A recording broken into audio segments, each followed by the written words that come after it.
Dragons, welcoming you to another edition of the Gary Goff Show, which is brought to you by our title sponsors, the Ohio Mutual Insurance Group, Jim Kennedy's office, CF Professionals, Gary Gruse's office. Our other sponsors include Steyer Seeds, Tiffin Ace Hardware, Ralph's Joy of Living, Marco's Pizza, the official pizza of Tiffin University, the Pioneer Mill Restaurant in Tiffin, Seneca Hills Golf Course, State Farm Insurance, and Viewpoint Graphics. Well, Coach, welcome to your own show. How are you doing today? Doing good. So last week we took on a Ohio Dominican team, which has jumped into the top 10 in the national rankings.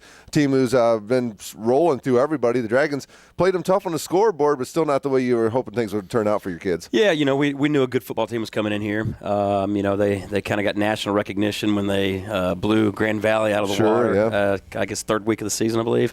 And they've been on a roll ever since. I think all three phases of the game, offense, defense, special teams, they're a solid football team. So, it'll be interesting to see if they can finish out these next 2 weeks and just how far can they get into the playoffs. But I think they're a really good football team. Well, you said last week that you were facing probably the most talented defensive front that you were going to see all year, and I think those guys proved that.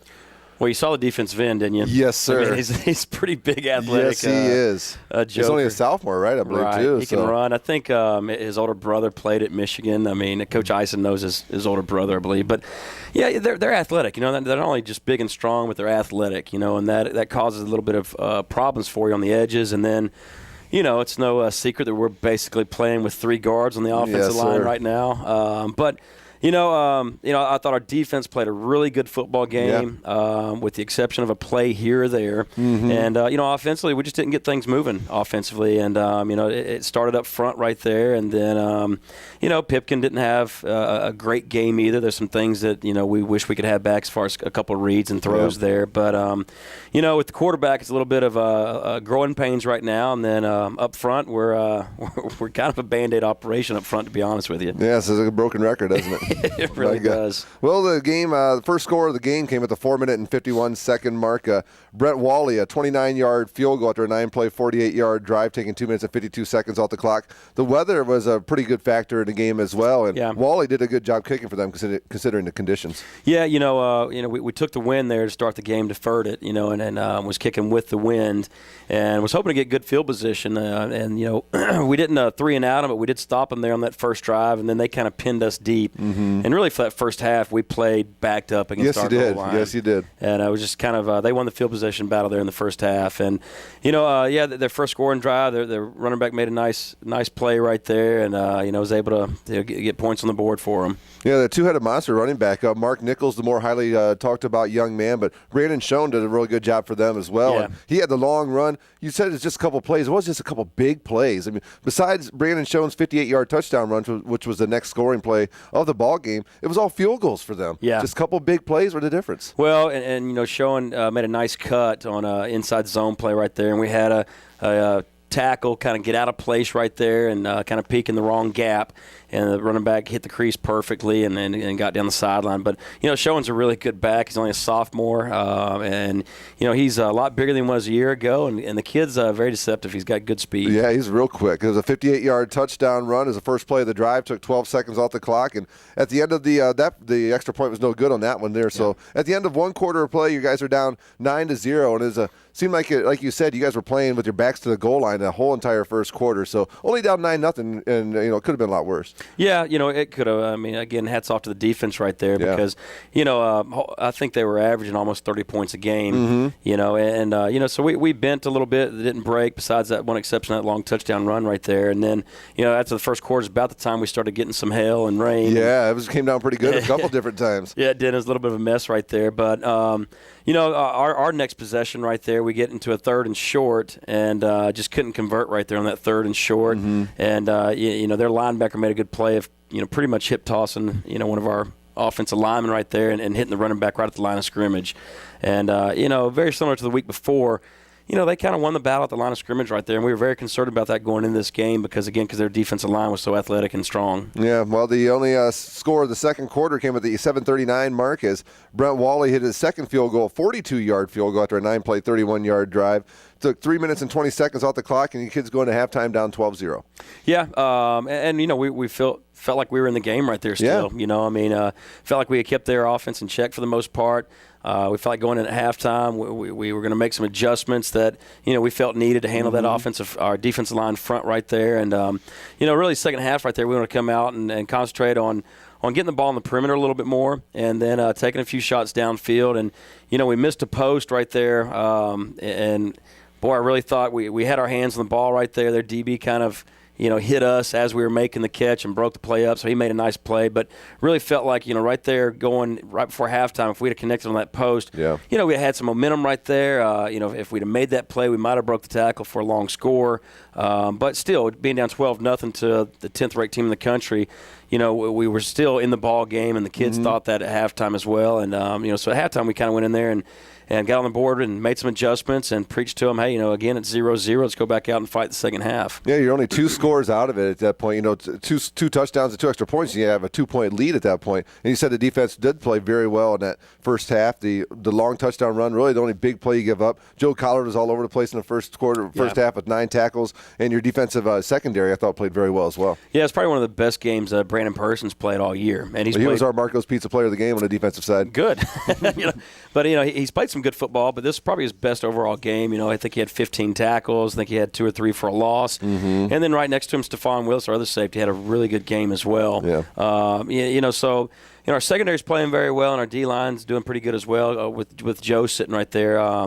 We did have an ankle injury right there in that first half. With Jude. Yeah, losing Jude, and that kind of hurt us a little bit on the edge. But, overall, I can't say enough about our defense there in that game. He took the passing game away from him, essentially. Their quarterback, Mark Miller, for the game ended up being 20 of 35 with a couple interceptions and only 117 yards. So he really made him one-dimensional for that ball game. Yeah, and again, going into this game, we knew that they were a team that liked to run the football a lot, and they really don't like to spread you out. They really don't want to throw it unless they absolutely have to. So, I think our defense staff did a good job of taking that phase of the game from them and tell them, hey, we're going to stop the run. You're going to have to beat us with the pass. Seemed like they wanted to go up tempo against you guys quite a bit on Saturday as well. Well, they do. They've done that all year. Okay. They've done that all year, and we prepared for that. We knew that going in. So really wasn't a shock for us, even though I don't think our defense coaches liked that too much. Sure. It wasn't a surprise. Well, it's difficult for your substitution patterns on defensive side when they're going up tempo like that. Without a doubt, and especially if you want to change your personnel from maybe a nickel defense or to here's a 3rd and 1. You want to get your interior lineman or go a bare front, which is a 5-down lineman. Then that's exactly why offensive tempo you because they don't want you to change that personnel. Yeah, keep them winded on the defensive line. Can't get those fresh bodies coming in. Well, in the third quarter, the only score comes from Brett Wally again. This time a 36-yard field goal after a 7-play, 40-yard drive, taking 2:31 off the clock. And at the end of the 3 quarters, again, still you're only 2 scores down. Yeah. It's still only 15-0, so you're definitely still in this ball game. Yeah, and then offensively, we finally got a little bit of something going right there, and we got down into the orange zone after that field goal. And, we, again, didn't really execute. We dropped a key ball that hit a receiver in the hands right there on the goal line that would put us first and goal. And then I think a couple plays later, we get a sack. So, we're really our own worst enemy right here on offense, because, at the end of the day, we dropped 4 key 3rd down conversion balls that hit us in the hands. And then we had a bad snap. And, we didn't have that many penalties. So that's good, but still we just didn't execute up front. And, we can say their defense line is a lot better than us, this, that, and the other. But, maybe they are a little bit better up front. But, still, we didn't execute. We dropped some balls. We made some wrong reads that, you can't do that against a good football team. Yeah, the wide receivers earlier in the year had the case of the drops a little bit, but they seem to have corrected that. But as you said, it came back and haunted you a little bit this past Saturday. Yeah, we'll have, Tony Shedd on the show a little bit later, and obviously we don't want to bring this up to him. We won't. No. But Tony is a great player for us. He's made big plays all year long. Absolutely. And, he took his eyes off a ball right there, and where we had everything sealed up, and he could have taken it 60 yards to the end zone, and again, a redshirt freshman right there, and it's a hard lesson to learn. And right after the game, he's texting me, Coach Goff, I'm never going to let you down again. I should have made that play. And I said, Tony, hey, play the next play. Just learn from your mistakes, Yeah. But sometimes when you drop a ball here or there, it can be contagious. Yeah, absolutely. The next guy might drop the ball, but as to where if you got receivers making plays, or anybody for that matter, making plays, that's contagious as well, too. Sure. Now the next guy wants to make a play. Yep. So. Well, then in the fourth quarter, only one more scoring opportunity comes on the board. It's Ohio Dominican against Brett Wally one more time, this time from 28 yards after a 4-play after only 2 yards taken in a minute and 30 off the clock, and scoreboard now shows 18-0, and that's where the scoreboard ended up. Yep, and we still had another good drive after that. Got back down to the red zone again, and had a shot at they went man coverage with nobody back deep, and so we threw a post right there and kind of hit a receiver in the hands, and the DB kind of jumped it and yanked it out of his hands for the interception right there. So another key play right there that we've got to make. And again, the same story we've been preaching all year. I mean, we're going to stick to our guns. We're not going to change. Sure. But same thing we've been telling the kids all year. Hey, we've got to make plays, and we've got to expect to make big plays. And we can't sit back and wait for somebody to make those. We can't put the ball game into the officials' hands because guess what? When we do that, we're not going to get the favorable calls. Yep. That's not going to happen. And play the next play. Play the next play. And I even shared with them today. Probably a lot of listeners might have seen Nick Saban on 60 Minutes last night. And, boy, obviously he's a great football coach, whether you love or hate him. He's a great coach. Absolutely. And, his speech to his team is, hey, what we're going to work on is we're not trying to win the game.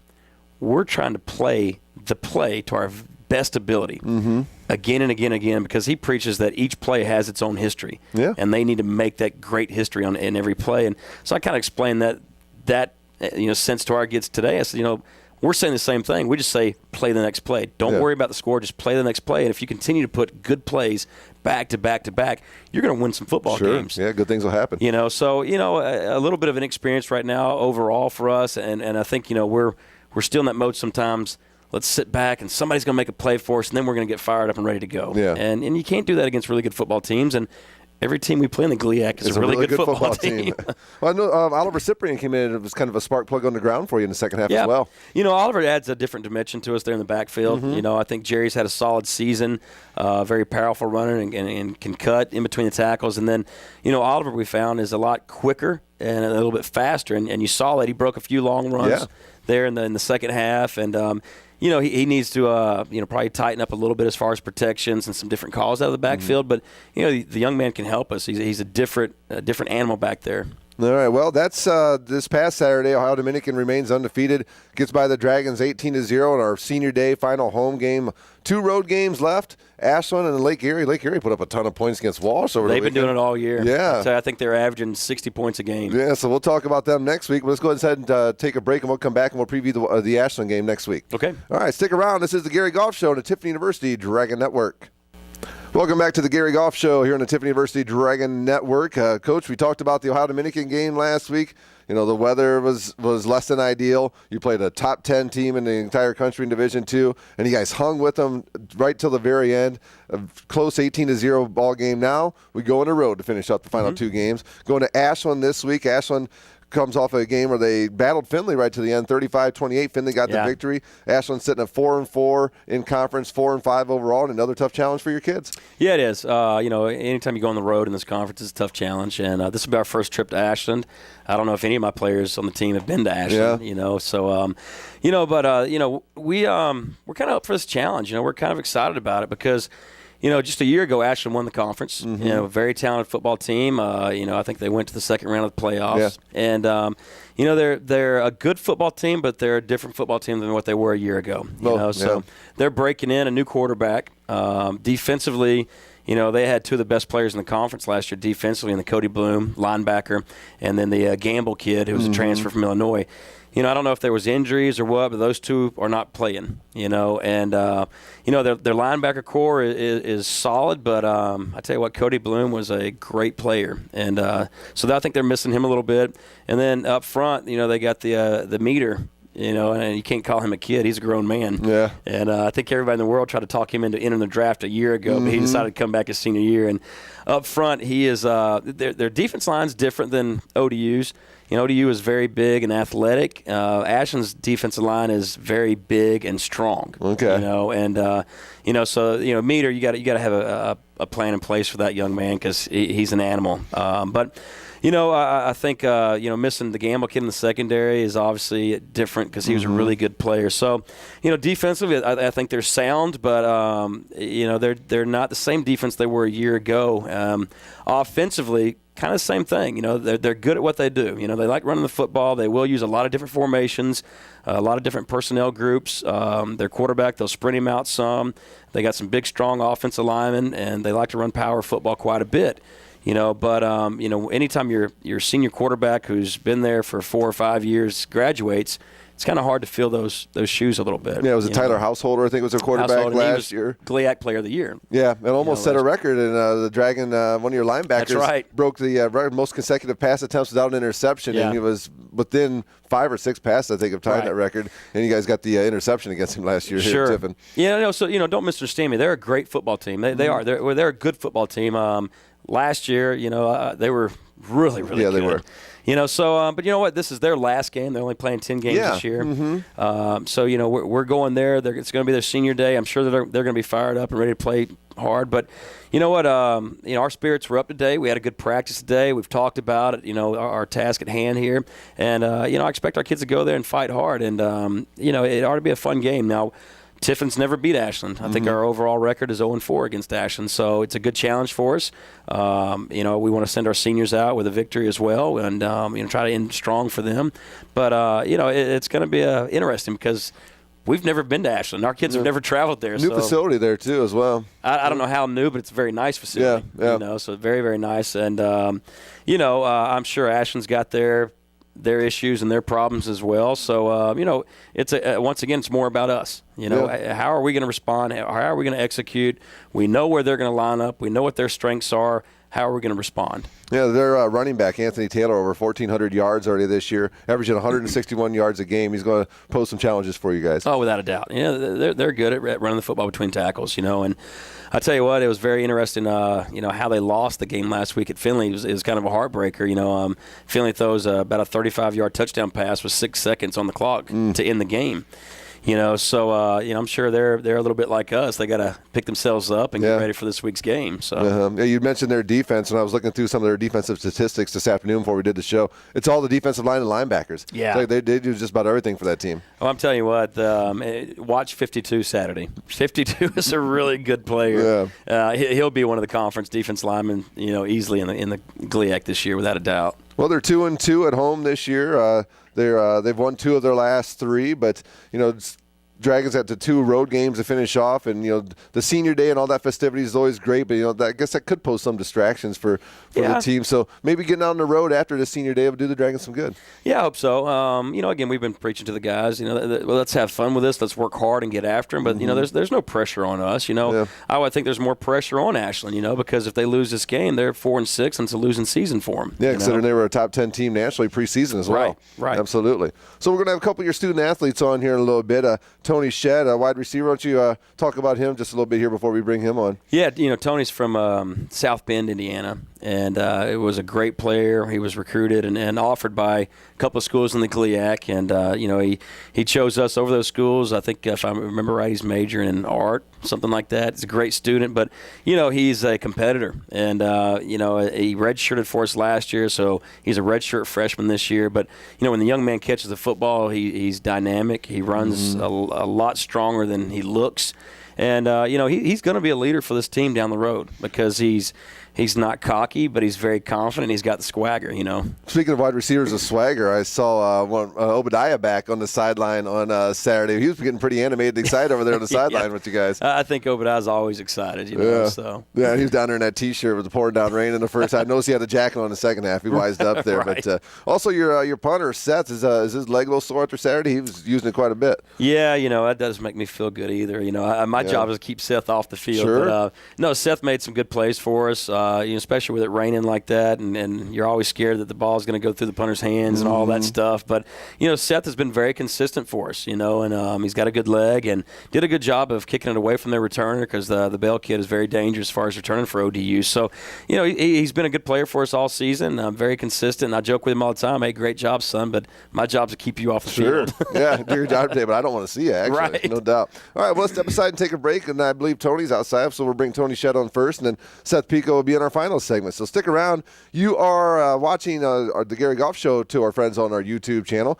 Big Al Thompson's parents told me how much they enjoy the program before the game on Saturday, and I set up in the press box. His father came over and put his hands out and wanted to shake hands. So if you're watching again, hello. And, shout out to the family there. Yeah, absolutely. It's always great when the parents, we talk about that a lot, Coach, about bringing the high character kids in from great families, and that's one of my favorite things when some of the parents reach out to me and to let me know that they enjoy the program, or when they can't make it to like an away game, they tune us in or anything. So it's always great when I get a chance to talk to the parents. Well, and it's fun too to every time we have a student athlete on here, the next week at the game, their parents will obviously say something. Hey, we saw the show, Coach. That was awesome. And, I think they're continuing to watch it some.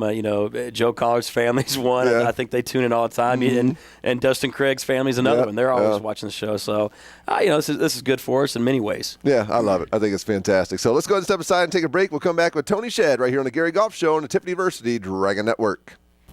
Welcome back to the Gary Goff Show here on the Tiffany University Dragon Network. Well, Coach, your athletes are student athletes first, and we said that we were going to have Tony on first. But let's have Seth on first because young man's got class tonight. So why don't you introduce your student athlete to your left? He's got a 6:30 class. I told him he'd be done by 6:15. Yeah, we'll get him out of here quick, and we'll take it easy on him tonight. Yeah, exactly. Introduce your athlete for us. We got Seth Pico. He's from Virginia Beach, and he's our starting punter. He's been doing a great job for us the last several years.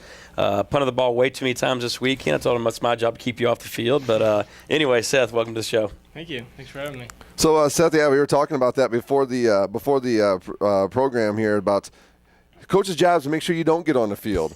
But you did do an excellent job last week with the punting game, and were those conditions a little difficult with what's going on? I mean, what kind of problems do those conditions pose as a punter?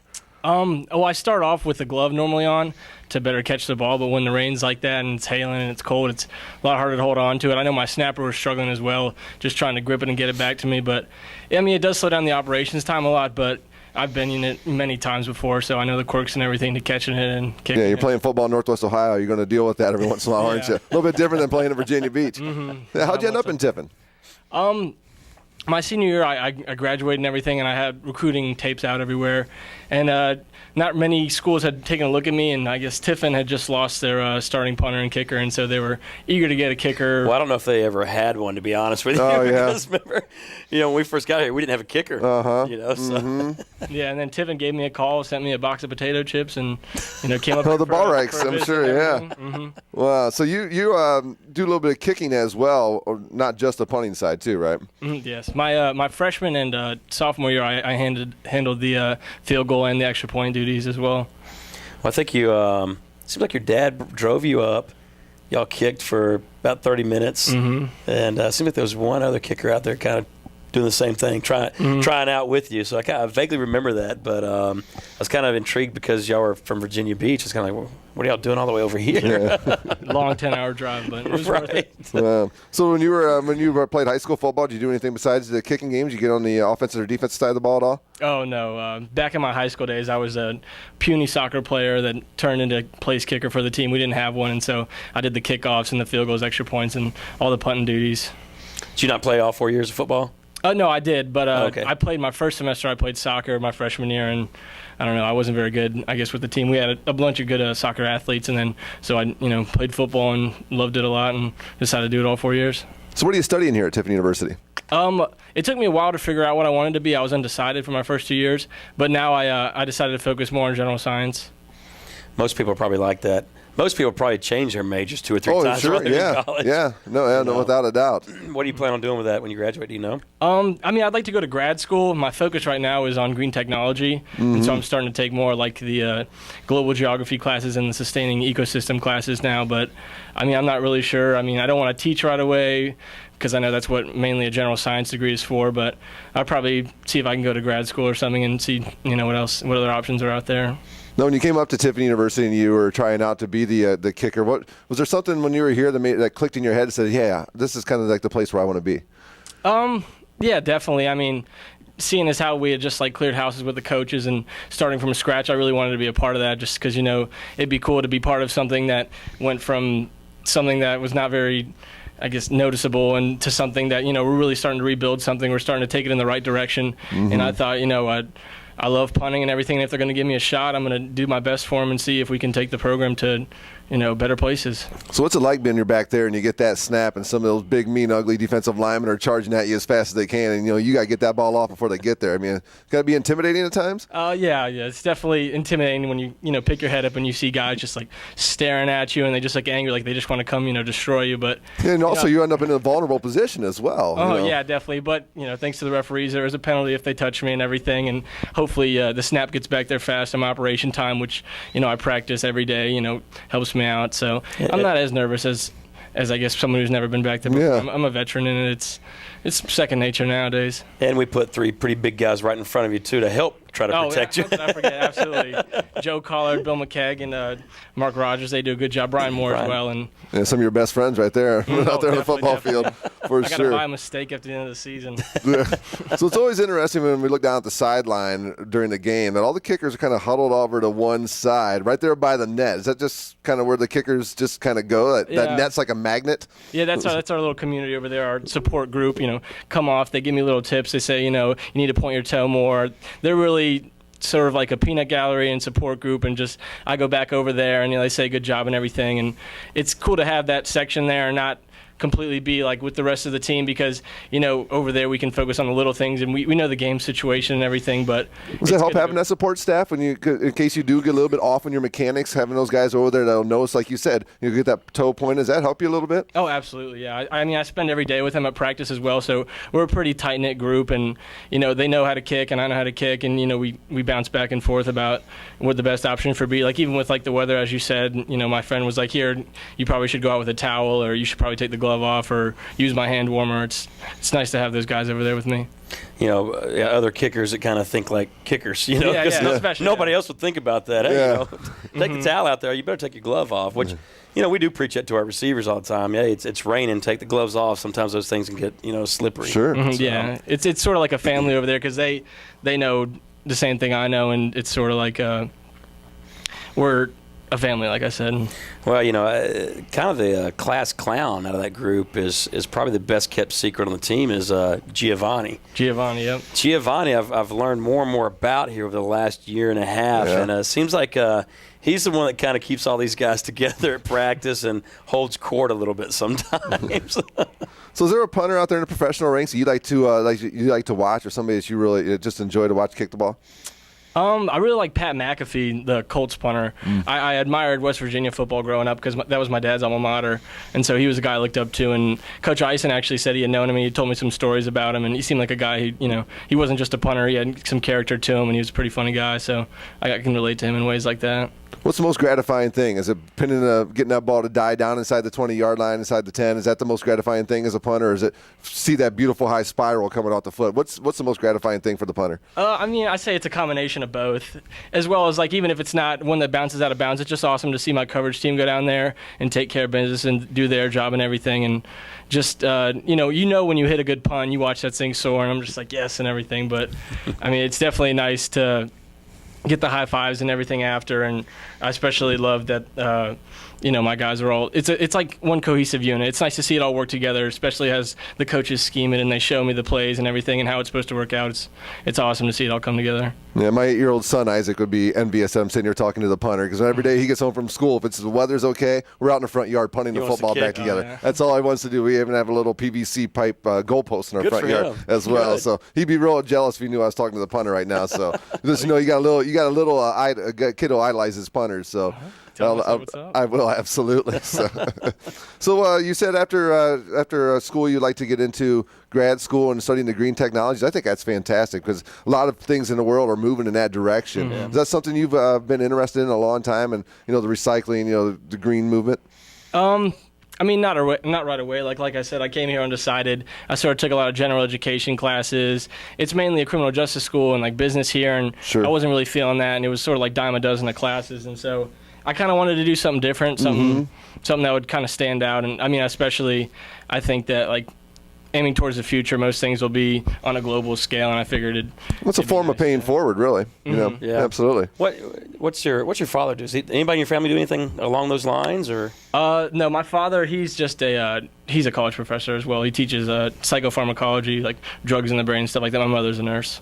And didn't your father move to Cincinnati? Yes, he did, to come to my games more so often. he can see you Well, that's more. fantastic. Exactly. That's exactly. Coach. That's more of that family life, that high character families that you talk about all the time. I see Gary Pico at almost every game, home or away, and he's one of our true fans sitting there telling everybody, "Hey, we're gonna get there."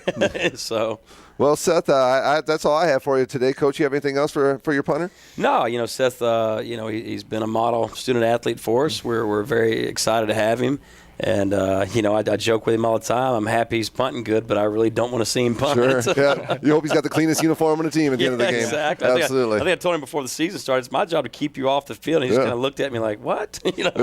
Well, we mentioned in the second half of the broadcast that, Seth's jersey's going to definitely have to get washed this week because you're a busy man out there. Well, his name's Seth Pico. His number's 13 in your program. And, Seth, thank you so much for joining us here on the Gary Goff Show. Really appreciate it. It's a pleasure to meet you and give your family a chance to meet your dad at one of the ball games sometime. Thank you. Thank you so much. Thank you for having me. All right, Coach, we got one more student athlete to talk to. He's a redshirt freshman wide receiver. His name's Tony Shedd. Let's take a break and come back and talk to him. Sounds good. All right, you are listening to and watching the Gary Goff Show here on the Tiffin University Dragon Network. Welcome back to the Gary Goff Show here on the Tiffin University Dragon Network. Coach, we talked to your punter, Seth Pico. Really interesting young man. He sounds like he's got a bright future. He's really interested in some really cool stuff. It's going to help our world, help our environment. It's really neat to see young men who are into such things. And you got another one of your student athletes sitting beside you. Why don't you introduce this young man? Yeah, we got Tony Shedd here. He's from South Bend, Indiana, and was a lot of fun to recruit, and he's a lot of fun to coach. We're very excited about having him. So, Tony, welcome to the show. Thanks for having me. Thank you. Well, Tony, you said you were a lot of fun to recruit. Let's talk a little bit about that recruiting process when Coach Goff got you to come over here to Tiffin. How did all that work out? It was great. It was great. I came out of junior year. I was highly recruited. I was looking into the GLIAC. I sent tapes out, and I seen Tiffin, so I sent the tape out to them. I got a call probably the same day or the next day. Came down for a recruiting visit for a game, and everything went from there. It was just good. And you're a redshirt freshman this year, right? Yes, sir. So you got to be here. One of the seniors from last year, we talked about Obadiah Dykes, was down there on the sideline this past Saturday. So somebody, I'm sure that you were able to chew his ear a little bit last year, learn a little bit from a kid like that, because he had a really nice senior year last year during your redshirt campaign. Definitely. Yeah. I tell you what, recruiting Tony, of course, we went and did the home visit, and of course, we stopped by. Coach Wilcox was recruiting him, so we stopped by and had to see Touchdown Jesus there at Notre Dame. And so then we go over to Tony's house, which you weren't too far from the stadium, really, were you? Probably about 20 minutes. Yeah, if that. 20 minutes, yeah. So we go over to Tony's house, and they start talking to him and his family, and fell in love with his family as well, because good people, down to earth, care about their son's education. And we won't name the other school that was recruiting you, but another school in the GLIAC was recruiting him, and it was very, how do you say it, maybe demanding with them, tell them that, you need to commit right now, and then we'll talk to you about your scholarship. And his mother put them on the spot and said, no, we're not going to operate like that. If you want us, you're going to tell us what you have to offer, what your school and scholarship has to offer, and you're not going to tell my son he has to commit right now before we know anything about your school. Right, definitely. So we just hit it off with the family. His dad is a good person too, and they've been at a couple games this year, I think, haven't they? Yeah. Yep. And but Tony comes from a great background. They're very serious about their academics, and his parents aren't going to let him get away with anything. Even this summer, me and his mom's talking. Hey, where's Tony? What's he doing? Coach, I'm worried he might be with his girlfriend too much. Oh yeah. But really good people, and it speaks volumes of this is the kind of people we want here at Tiffin University and in our athletic program. So he's been a lot of fun to coach, and it's a lot of fun to talk to his family and keep tabs on him, because we're both doing the same thing. Sounds like your parents were very instrumental in the recruiting process that ended up landing you here with the Tiffin University Dragons. Yep, they were. They weren't used to it at all, because my other three sisters, I'm the only boy, so it's kind of new to them too. It's kind of new to me. We just adjusted to it and had a great time with it. It's pretty fun. Well, they said I'll never forget your mom saying, we're going to let Tony make the decision, but I want to send him somewhere where I feel like he's going to be watched over and taken care of. She goes, because Coach Goff, this is my baby boy. Absolutely. Yes, ma'am. I know. I know. Well, it only makes sense. You know, we talk about it all the time, Coach, about the kids coming from great family background, great family homes, and sounds like you got another one right here. It's fantastic. Oh, without a doubt. I mean, these are the type of guys you want to build a program around, you know, and he's going to be a great player for us. I think the sky's the limit for him. And, you know, another thing that I just love about Tony is even as a redshirt freshman that is on the practice squad, never gets to play, doesn't really get to work with the offense that much, you know, he would talk to me after practice or text me at night and make comments like, Coach, I want to be the best receiver that's ever played at Tiffin. I want you to coach me harder. Oh, wow. You know, so what a great attitude you to have. don't get that from a freshman. You really don't. And he doesn't know it yet, but he's going to be a big leader for us. And he's only a freshman, so he's just a puppy. But there's a lot of people that'll be looking up to him for years to come. And as long as he continues down that street and has that attitude, coach me hard, Coach, I'm going to outwork everybody, he can do anything he wants. Did you take that attitude as a redshirt last year, as in, okay, I know I can't get on the field this year, but next year I want to be the man on the wide receiving corps, so I have to work that much harder as a redshirt to make sure that I am the man come freshman, my actual freshman playing year? Oh, yeah, definitely. When I redshirted in practice, I made plays on the scout. I didn't just take off, you know what I'm saying? I took time to really do what I had to do. Even though you're redshirt, there's no reason you can't get noticed, right? Oh, right. Yeah, I definitely impressed the coaches in practice. Against the scout, I always made plays. I didn't take days off. I pretty much made plays. And you know, we both know we still got a long ways to go. Oh, yeah, definitely. You know, but you know, another fun thing about him and Stephon Willis is you know, they're like brothers. They're not going to let one outcompete the other one. Oh, yeah. And it doesn't matter if it's early morning conditioning or if it's pickup basketball or if it's just, you know, who wants to talk the most noise. Yep. It doesn't matter. Yeah.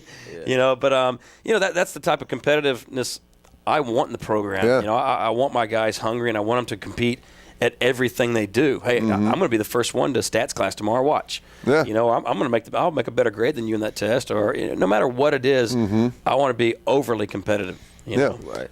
And you have a very talented group of wide receivers, and Coach brought up the defensive backs as well. You feel that gives you a great advantage in the practice, being able to go against some of those defensive backs, like an Antonio Etter, going against him in practice? I mean, Antonio is a great cornerback. You're a great wide receiver. It's got to be a lot of fun to watch that going on. Oh, definitely. I learned a lot this year. Going against Antonio Etter, he's taught me a lot. He tells me when I'm in different situations what I need to do better. Getting off the jam, I struggled a lot with that in the beginning of the season, and I learned a lot from that. Bringing up Coach East right now, he coaches hard on me, and he coaches real hard, and I just felt like I just need to do what I had to do. Well, you said you did this before in high school. You must have been ready for it, because every wide receiver we talk to, we ask them about what it's like to play for Coach Yeast. Tell us a little bit about Coach Yeast as a coach of the wide receivers. Oh, he's a tough coacher, but he knows what he's doing. He's been there. He knows the experience. He has the experience, excuse me. So he's definitely a good coach. I'm going to do what I have to do to take in his coaching and put it into my game and become a better player. When you look at yourself as a football player, where do you think your strengths are? I probably would say going up to get the ball and running routes. I'm getting better at that, and just being fast, being athletic. I'll tell you what, he is a strong runner.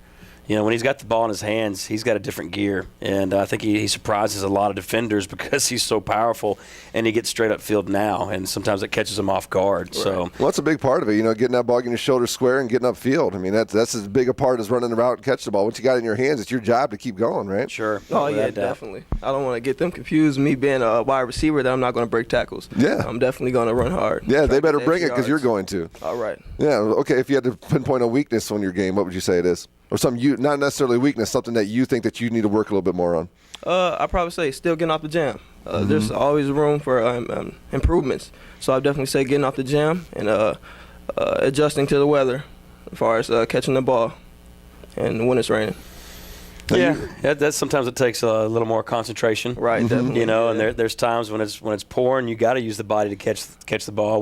We always teach, you know, catching the ball away from your body, but you know, there's times when you just got to make the catch. Use your body, do whatever you have to do to make the catch. Right, definitely. Yeah, what was high school football like in the South Bend area when you were playing high school ball there? We had a lot of athletes out of the area at the time in my class. It was definitely fun. It was challenging. We had a lot of people that knew what they were doing. So, I mean, it was real fun, though. And what all did you play? Quarterback, Oh, wow. receiver, tailback, safety. Yeah, I even played tight end, and strong safety, cornerback. I played everywhere. And that's why we liked his film so much when we got his film in. And, we don't really go out of state to recruit. But when we get exceptional players like Tony who get their film and take a look at it, wow, this guy's special, we want to try to go recruit him. And, we watch his film and we're like, he could be a receiver. He could be a safety. He can play a lot of different positions, and I think during the recruiting process, at the time, Coach Wilcox was the DB's coach. Sure. And, obviously I was the coordinator, so I'm going with him recruiting. But I'm sitting there the whole time we're talking to him saying, gosh, we're going to ask this question, Tony, and we're going to ask, what would you prefer to play in college? And, boy, I pray you say the right thing. Yeah. And he said, I want the ball in my hands. I like to be a receiver. So I remember getting back in the car with Coach Wilcox laughing. And he said, I told you he was a receiver. Oh, yeah. If you weren't playing receiver, what position would you pick? Probably free safety. Yeah. Yeah. So what are you studying here at Tiffin University? Art administrations. Okay. Yep. Well, I was about to say, and what do you think Willis says he could play if it wasn't for defense? Wide receiver. Without a doubt. Definitely. Sure. Definitely. Without a doubt. Well, don't they say defensive backs are just wide receivers that can't catch? Willis actually Don't can't tell him I catch. said that, though. Don't tell him I said He can that. catch. He can catch, though. Tony, what do you want to do with your degree? Do you know yet? Yes, I actually want to work for an advertising company. Probably come up with different Like creative arts, Yeah. things like that? Yeah, definitely. That's right. He showed us your portfolio when we you had the guys home came down. visit. Yeah. He showed us his portfolio of a lot of different drawings and stuff, and it was really, really good. And that's an impressive thing, too, to be a kid in high school. When I was in high school, I didn't have any idea where I was going to end up. But be in high school and already have, a mindset, a goal in mind. I mean, to me, that's very impressive. Yeah, how'd you figure out you were good at art? Wow, I don't know. You don't know? No, I actually just started drawing one day, and I fell in love with it. Yeah. Yeah. Yeah, his he'll be able to show you at one point on his phone or whatever. But you ought to see some of his drawings. Very, very good. Because there's a lot of people, a lot of people who are really strong on the artistic side or really strong on the athletic side, and it's kind of rare to have somebody who's strong at both. I mean, that's fantastic. I'm envious, to say the least. I'm not any good either one. Well, Coach, anything else for Tony before we let him go? No, not really. Like all the guys we've had on the show in weeks past, we're excited to have him. He still is a freshman on the field. He's a redshirt freshman, but I really think the sky's the limit for him. As long as he keeps the attitude of I'm going to outwork everybody and I want to be coached hard, and we've both been doing that part. We don't take it easy on him because we expect him to do great things, and we don't watch him out there and think, well, he's a freshman, he's going to make a mistake here and there. We don't treat him that way at all. We treat him as he's one of our go-to guys on offense, and he's got to make those plays for us. So, pleasure to have, a lot of fun to be around. He's a little bit of a jokester too, which we all have some of that in us, especially all of us former receivers. And, like I said, his family's part of our family. I can't speak enough about his family because he's a fine young man because of that. Well, one other question real quick before we let you go. What's some of the biggest adjustment coming from high school football into a conference like the GLIAC? Is it the size? Is it the speed? Is it a combination of the both? I would say a combination of both. In high school, you pretty much, that player that's going to the next level, you're pretty much that player that can dominate. Yeah, they separate themselves from everyone. Definitely. Yeah, but once you get to the next level, everybody dominates. Everybody's looking for that job. Now it's the guy who works the hardest. Yeah, definitely. Well, I think I don't know where you're at right now stat-wise, but Tony's another young receiver who's going to have a chance to set a lot of records here. Yeah. I think Marcus is moving closer. Marcus is like number 4, I believe, on the all-time catch receiving list. Well, Tony's got a year up on Marcus. So it'll be an interesting race down the road to see who has some of those stats. Yep, and there's that big name Nate Washington at the top of the list there as well. It's always nice when you can see at the Division II level a gentleman who's played the position you played making his mark in the National Football League. So that's always nice to see as well too. Right, definitely. It'd be nice to take all Nate's stats off the record books, wouldn't it? I'm working hard to do it. That's what we want to hear. I'll keep working. All right. Well, Tony, thank you so much for joining us here on the Gary Goff Show. It's a pleasure to finally get a chance to meet you and talk to you a little bit. So thank you for making time for us, and I really appreciate it. Best of luck to you, not only in your athletics, but in your academic career as well. Thank you. Thanks for having me. His name is Tony Shedd. He's wide receiver, redshirt freshman, wears number 11 on the Tiffin University Dragons. So, Coach, that's going to do it for another one of the Gary Goff shows. We only got one more regular season show left. Hard to believe. Time flies. Oh, my goodness, does it ever.